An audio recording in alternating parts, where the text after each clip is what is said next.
Hi guys, welcome to my online class. Today we are going to be looking at atomic structure. Once said atomic structure, I want to know more about how does the atom look like? What is the structure of an atom?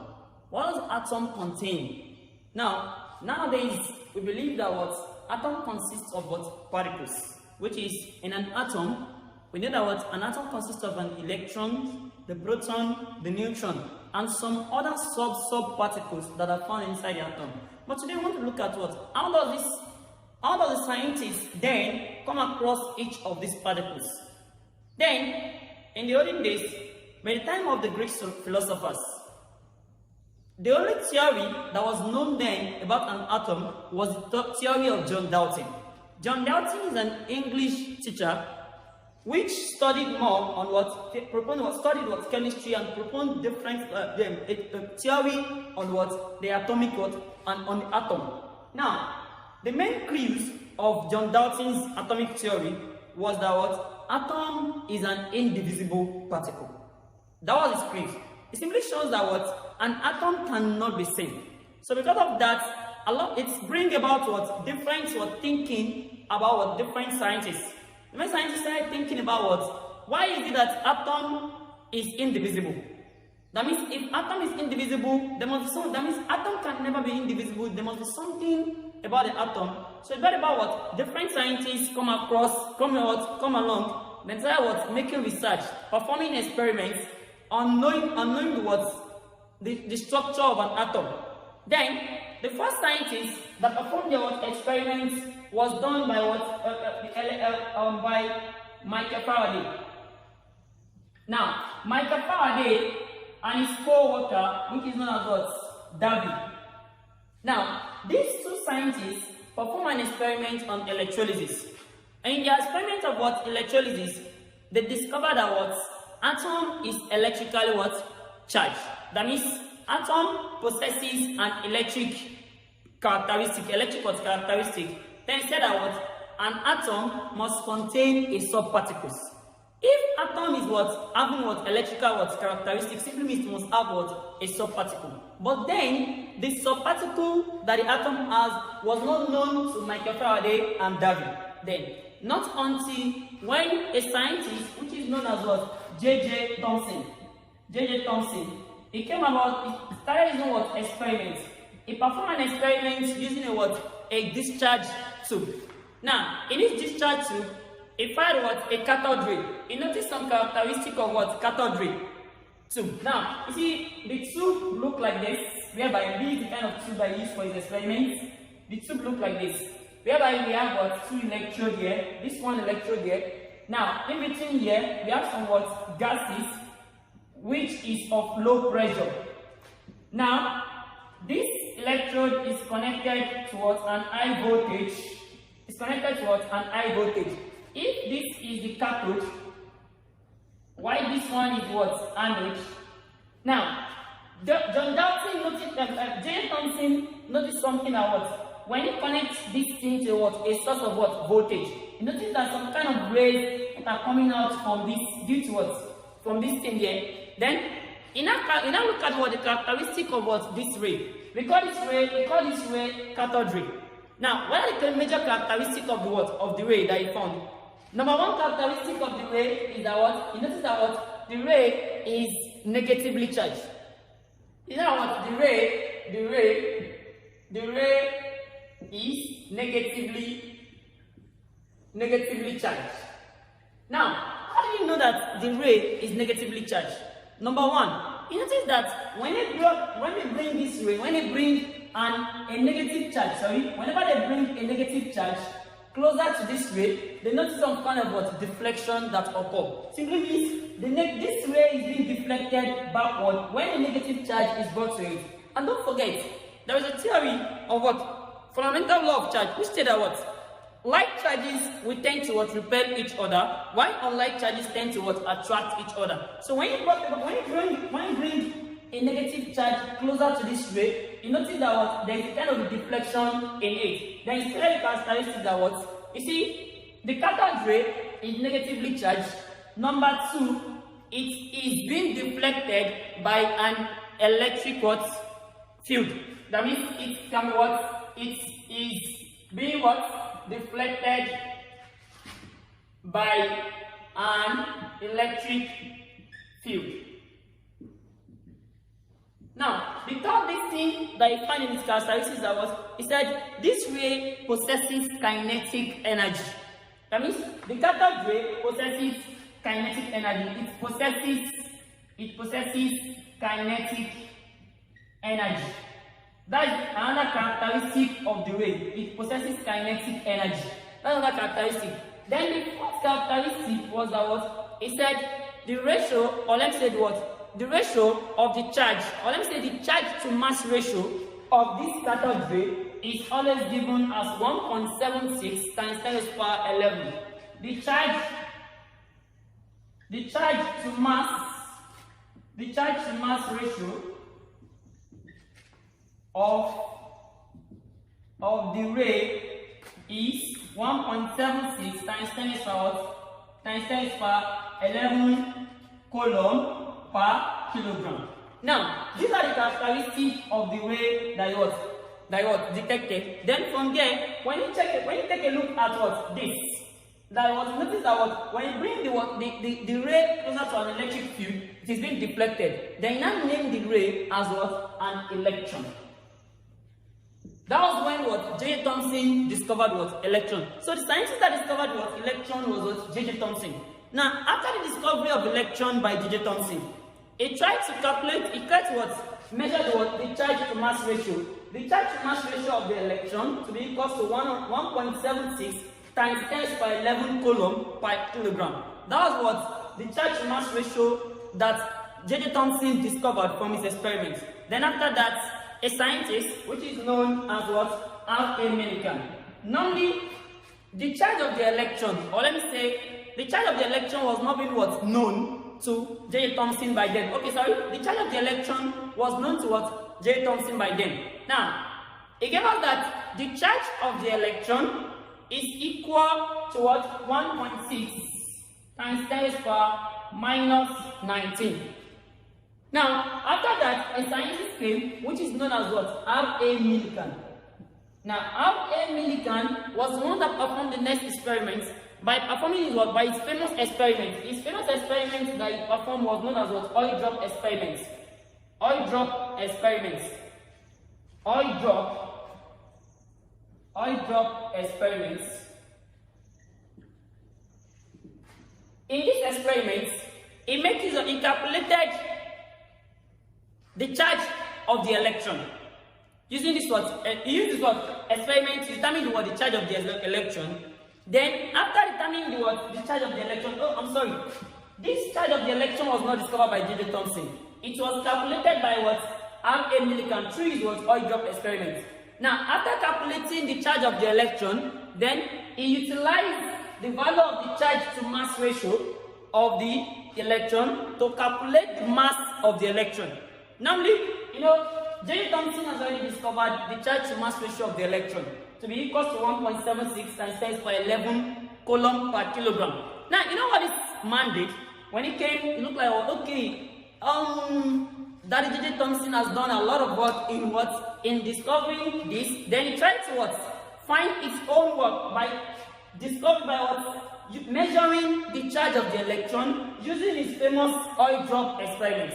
After measuring the charge of the electron, then he calculated for the mass of the electron by joining the charge of the electron discovered by him to be equal to 1.6 times 10 to the power minus 19 coulomb with the charge to mass ratio to calculate for the mass of the electron. Now, how do we do that? You notice that the charge to mass ratio is equal to 1.76 times 10 to the power minus what?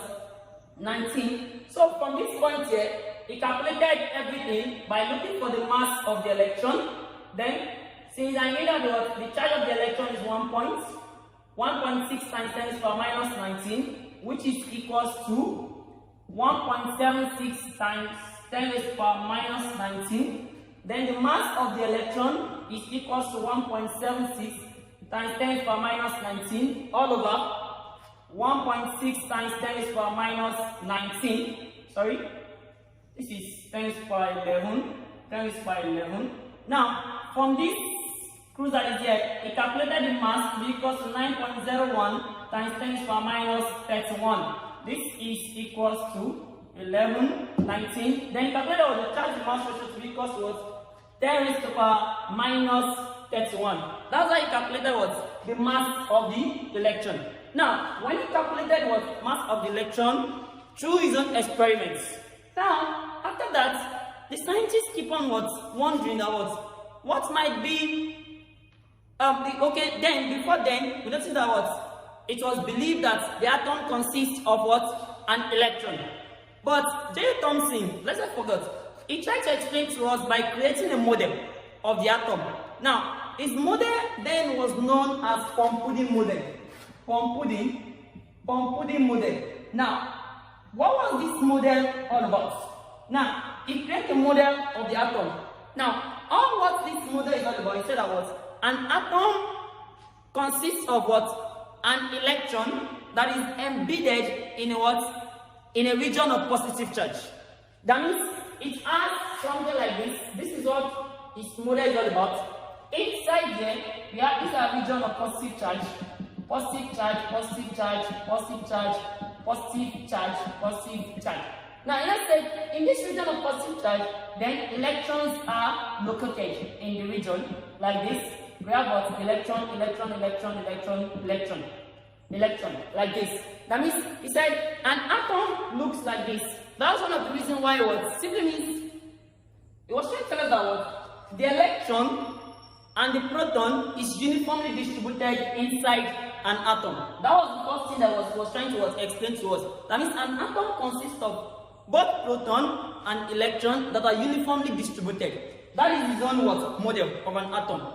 Now, you see, this model was accepted because a little bit it explains some kind of thing. What does it explain? If you watch, normally an atom is neutral. Neutrality of an atom simply shows that what? It consists of equal number of positive charge and what? Negative charge. But then, the positive charge that it contained was not known to the scientists, was not known to J. Thomson by then. Was not known to him, you know that what the atom consists of positive and electron then. Are you getting me? But the way it was being arranged was not known to J. Thomson by then. Not until one day, a Russian scientist, which is known as what? Ernest Rutherford. Ernest Rutherford and his co-worker was working in a laboratory one day. Then they tried to fire an alpha particle from radium, which is enclosed from radium. An alpha particle from radium. Now, this is the main listing of it what? Of Rutherford experiments. Now, we have a lead block. This is a lead block. This is a lead block. Now, inside it we have what? An element, a radioactive element which is known as what? Radium. Radium. Now, we have in this place here a gold foil. This is a gold foil. We have a what? A gold foil. Now, this we have something of this kind here. A gold foil, which is what made from element of what? Gold. Then we have what? A screen in this place here. Now, they are performing this experiment. They believe that when they fired, if this radium radiates some form of what? Radiation, an alpha particle. Now, the alpha particle, according to the theory, according to the model of J. Thomson, the alpha particle should move into the atom of what? Gold. Are we together? That means the alpha particle should move into the atom of gold. And also, even though if it is moving, there should be little deflection. This deflection, as I was saying, that what it contains positive charge. Then there must be a little what? Deflection. But you know one thing? What Rutherford saw was amazing. He got surprised that what? On firing this radiation into this place, his first thought was correct. There is little deflection by some particles, whereby some particles are deflecting like this, while some particles move inward. But one thing that you notice that there are some particles that are deflected backward, while some of them are deflected at a greater angle away from the normal radiation that is coming. Was I like wondering that what? Something is wrong. What is wrong? This brother, which is known as John J.J. Thomson, he said that what the atom, the arrangement of electron and proton in an atom is uniformly distributed. If it is uniformly distributed, I shouldn't be having a large deflection that I'm having in this place here. Then he started thinking. That was when he now brings about his own model of what? An atom. The model of what Rutherford was known as what? A nuclear model. A nuclear what? Model of an atom. Don't forget that the model of what J.J. Thomson was known as Pompudding model. Pompudding model of an atom. Now, you see, when Rutherford experimented this and he saw this thing, then he bring about his own model. Then he called the model as what? Nuclear model. What does the nuclear model talk about? It made us to understand that what? An atom consists of what? A center core, which is known as nucleus. It is known as what? Nucleus. That's what it made us to understand. He has said that what? The positive charge of the atom, which is known as proton, is enclosed in the nucleus. That is another thing that it made us to understand about the positive charge is enclosed in the nucleus. Then he called that positive charge as what? Proton. That's what he called it. The positive charge is enclosed in the nucleus, and the positive charge is known as what? The proton. That was what Ernest Rutherford explained to us. Then he still felt confused. He now said that what? Surrounding the nucleus, if I move on to that side, he said that what? The mass of the atom is situated inside the nucleus. Are we together? Then number two, he said what? Surrounding the nucleus, there is what? Surrounding the nucleus, we have what? There's a region which the electrons are revolving round the nucleus. He called the region around the nucleus, he called it what? An extranuclear. He called it an extranuclear. Although by then, he never knew anything about the extranuclear. He just said that what? Assuming this is what his model is all about. He said, assuming we have an atom like this. This is the atom. It contains a center core, which is known as what? Nucleus. Surrounding the nucleus, we now have what? An extranuclear, where electrons are found. That means electrons are found in an what? In an extranuclear. That means we have here the nucleus. Inside the nucleus, there is a charge, a subparticle in it. The subparticle that is found inside the nucleus is known as proton. Then it was not known to Rutherford. Are we together? It was not known to him that what? There is still another subparticle that is found inside the nucleus. But one thing I was confused about, that what? Rutherford was confused that what? The size, the mass of the atom, he said it is situated in the nucleus. But one problem is that what? He said the mass of the proton alone cannot account for the mass of the atom. Then it made us to understand that what? There must be another what? Subparticle that has no charge.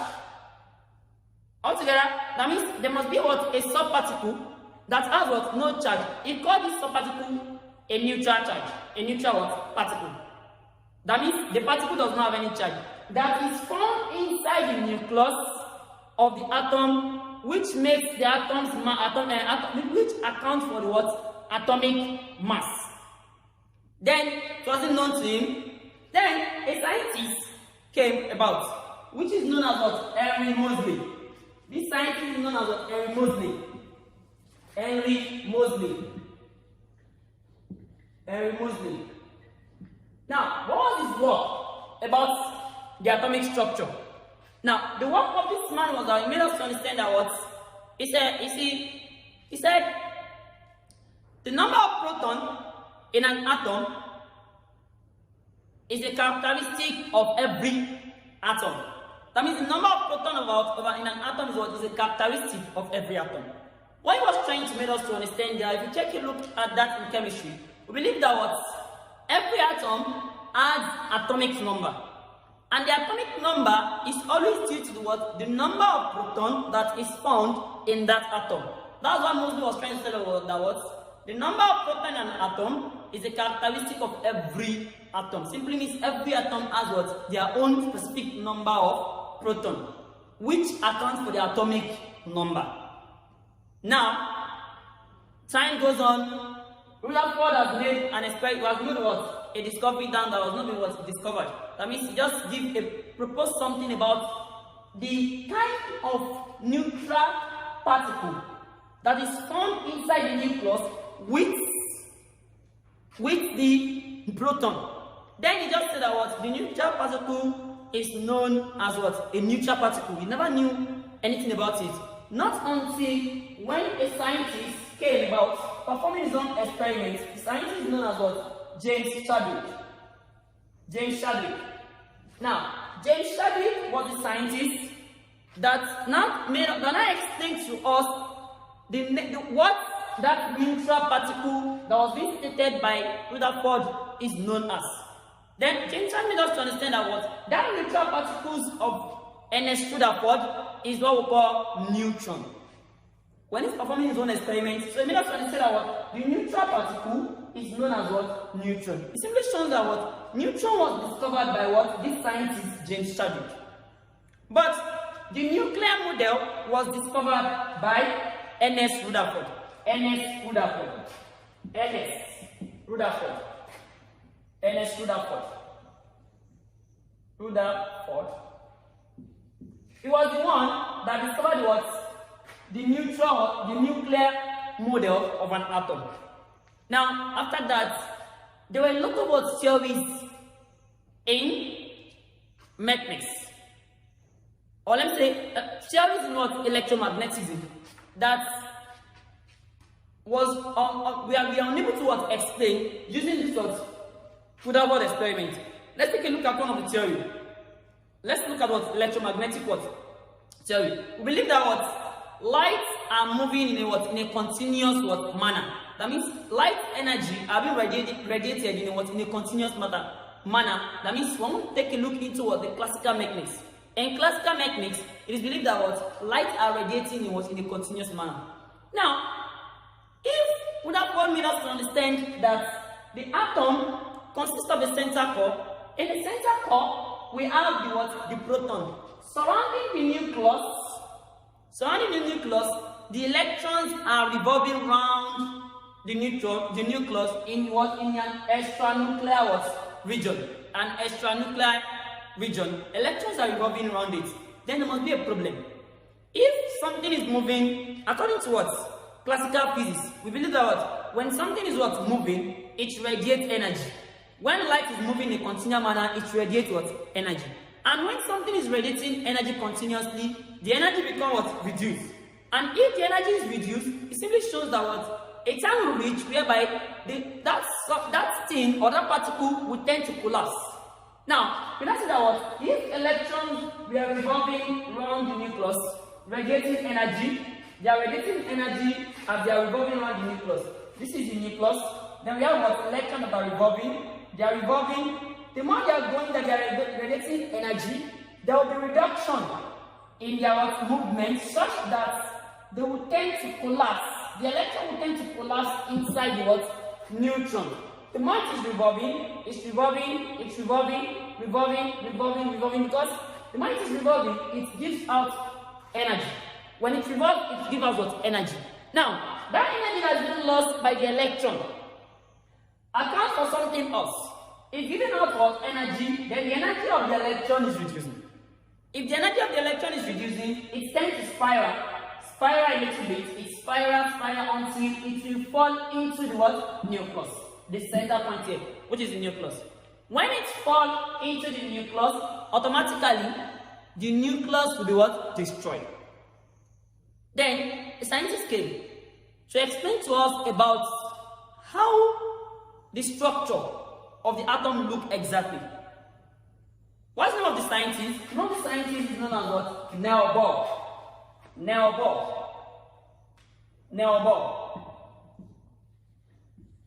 Now, all his work in discovering the atomic structure Now what came by bringing another new model? The model that he brought into this is known as what? Quantum mechanics, quantum model.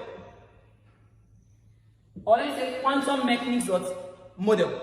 Now, his own model, it makes use of the what?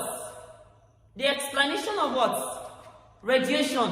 Energy of what? Radiation, which was being explained by Max Planck. Max Planck. It's an entity known as Max Planck. Now, he makes use of this explanation and also retaining the extra nuclei, which was stated initially by what? Rutherford. Don't forget that what? Rutherford said that what? An atom contains what center core known as nucleus. Surrounding the center core, we have what? An extra nuclei where electrons are revolving. Now, you know what he said? He came about and said, wow, something is wrong here. Then, now what came? He said, he brought about quantum model. So in his own model, he said, an electron was not just revolving in an extra nuclei. Altogether, he said, the electrons are revolving in a specific energy or in a specific what? State. Simply means electrons only have a specific state in that extra nuclei what? In that what? Extra nuclei. Simply means they are not just revolving around the atom. They are revolving by radiating energy in what? In a specific manner. Now, that specific manner, or let me say in a quantized manner. They are radiating energy in a quantized manner. Now, what was that specific manner that he was trying to explain to us? This is what he's trying to explain. In this place here, let us understand what? You see, if I have the nucleus, this is the nucleus. Surrounding it, we are meant to have larger what? Extra nuclei. That was what Rutherford explained.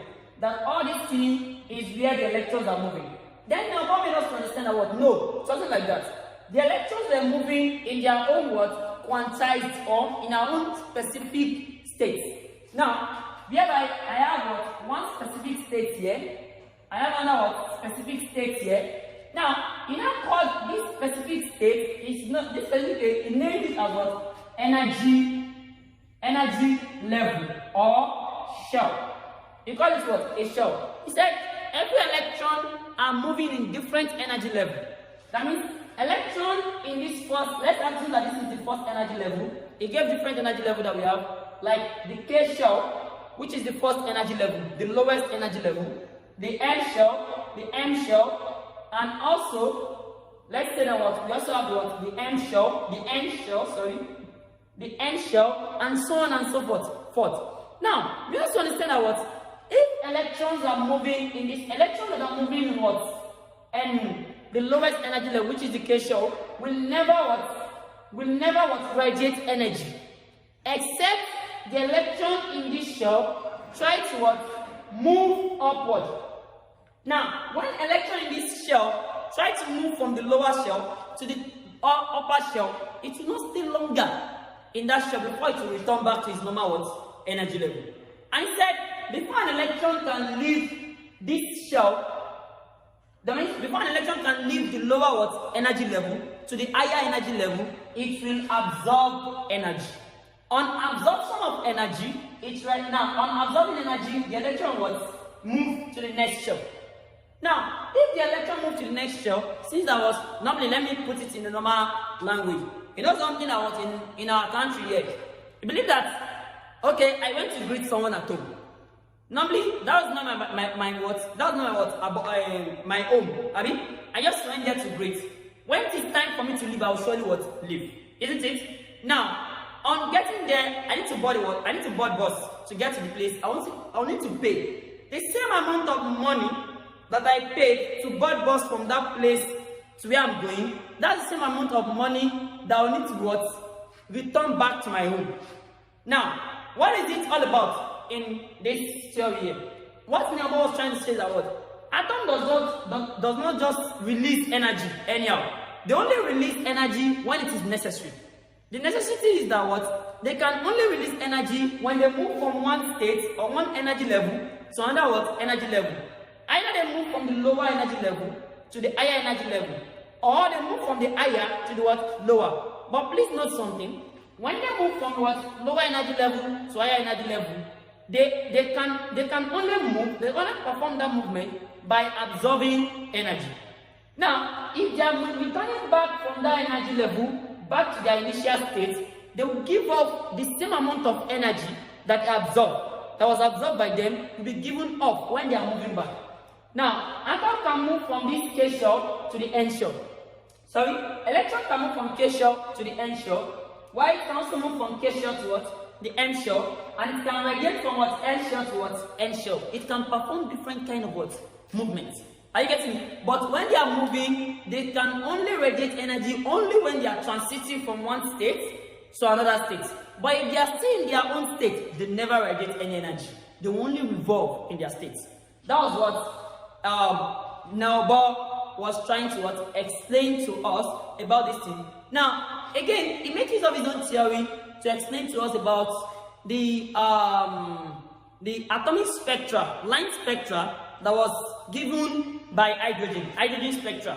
He tried to what? Use this theory to explain what? Hydrogen spectra. Now, what causes the hydrogen spectra? This is the spectra of hydrogen. The line spectra of hydrogen. He explained that what? Why is that hydrogen atom, it has what? Line spectra. Now, I explain to you that what? Actually, we have energy level. This is one energy level. This is another energy level. Another energy level. Energy level. Energy level and what? Another what? Energy level. If this is the first energy level, this is the second energy level, the third energy level, the fourth energy level, and let's say the fifth, and so on and so forth.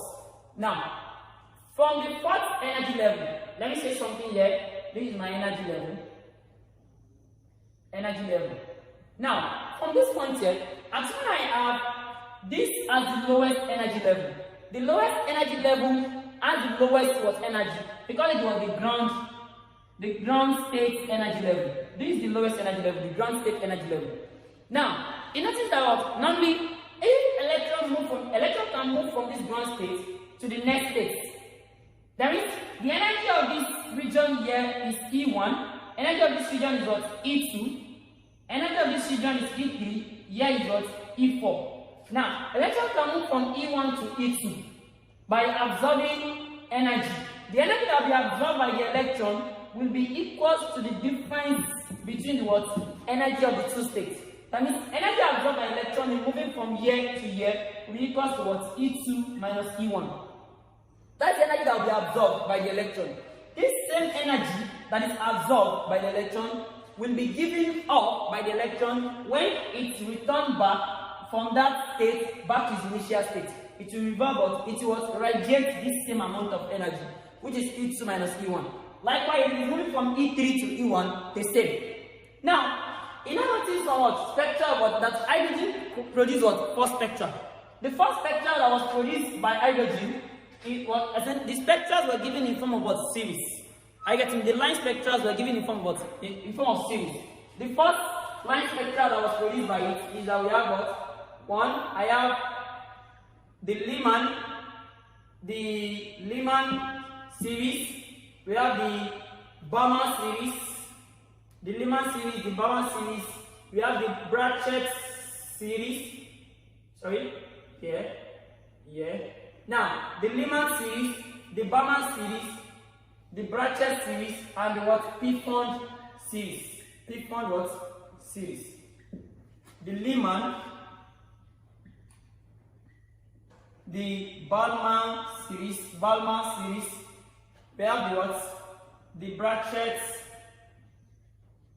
series, and we also have the what? The P-Fond series. Now, these are the series that you found in what? In hydrogen spectra. Now, it makes it that what? You're not trying to explain each of these series one by one. By telling us that what? You see that what? This line it only occurs in hydrogen due to what? Emission of what? Radiation when an electron moves from a higher energy level to what? Lower energy level. As I was explained before. Now I said something that what? When an electron moves from the lower energy to the higher energy, it absorbs what? energy. When it is coming back from higher energy to the lower state, it radiates back the same amount of what? Energy into the what? Environment. That's what causes the what? Line series of hydrogen.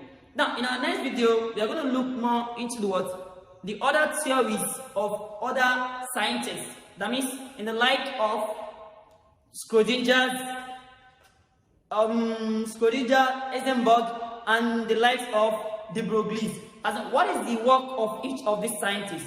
As in, what have they done to tell us more about what the atom contains mostly? You know that what this one has explained to us, each of these theories explain to us about how the atom, the electrons, or the part of the electron around the nucleus was explained by each of the scientists. Then in my next video, we are going to be looking at what is found inside where the electron. Where can we find the electron? Where exactly is the electron found inside the atom? Thanks for watching my video. Please don't forget to subscribe to my YouTube channel. And please, when you subscribe, please try to click on the notification bell to receive more of my video, and also give us a thumb up to like my video. Thank you.